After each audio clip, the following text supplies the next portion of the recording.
রানীকে বয় শাকিব খানের মতো কেউ তৈরি হবে না, এটা একটা ভুল কথা। এবং প্রথম সুপারহিট ছবি আমি বানিয়েছি, সেকেন্ড সুপারহিট ছবি আমি বানিয়েছি বিশ্ববরণ নাগিন বাপ বেটির যুদ্ধ।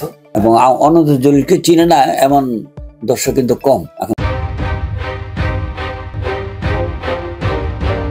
এবং প্রথম সুপারহিট ছবি আমি বানিয়েছি, সেকেন্ড সুপারহিট ছবি আমি বানিয়েছি বিশ্ববরণ নাগিন বাপ বেটির যুদ্ধ।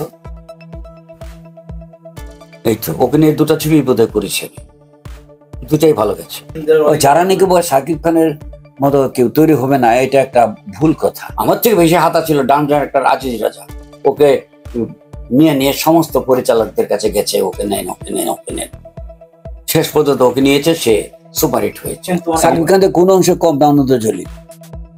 আমি বলি না যে একেবারে ওর মতো হয়ে গেছে, সে ওর মতো অবশ্যই হবে, অবশ্যই হবে। অনন্ত জলিল অত্যন্ত কনসেপশন রাখে শুটিং করার জন্য। রাজ্জাক ভাই যখন অভিনয় করতো তখন বলেছিল রাজ্জাক ভাইয়ের মতো হবে না, রাজ্জাক ভাইয়ের মতো না হোক। সুপার টুপার হিট হয়েছে তো, আলমগীর, নায়ক ফারুক, মান্না, সালমান শাহ, সাকিব খান, একজনের পর আরেকজন আসেই, ভালো একজনের পর একজন আসবে। সাকিবের মতো আর হবে না।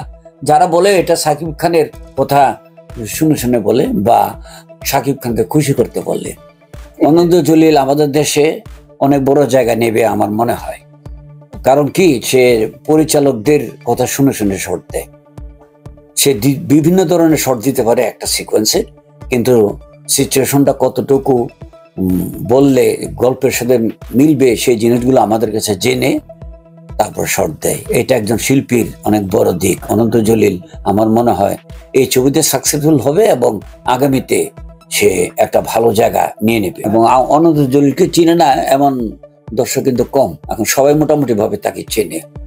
ওর অভিনয়টা বলতে গেলে ন্যাচারাল মনে হয়, অভিনয় খুব ওভার অ্যাক্টিং করে না, স্বাভাবিকভাবে ডায়লগগুলো বলে, স্বাভাবিকভাবে বললেই ন্যাচারাল জিনিস, মানে যেখানে যেভাবে বলার সেভাবে সে চেষ্টা করেছে, আমরাও চেষ্টা করেছি, কিন্তু ভালো বলাবার আমার দৃষ্টিতে ভালো করেছে, খুব ভালো করেছে।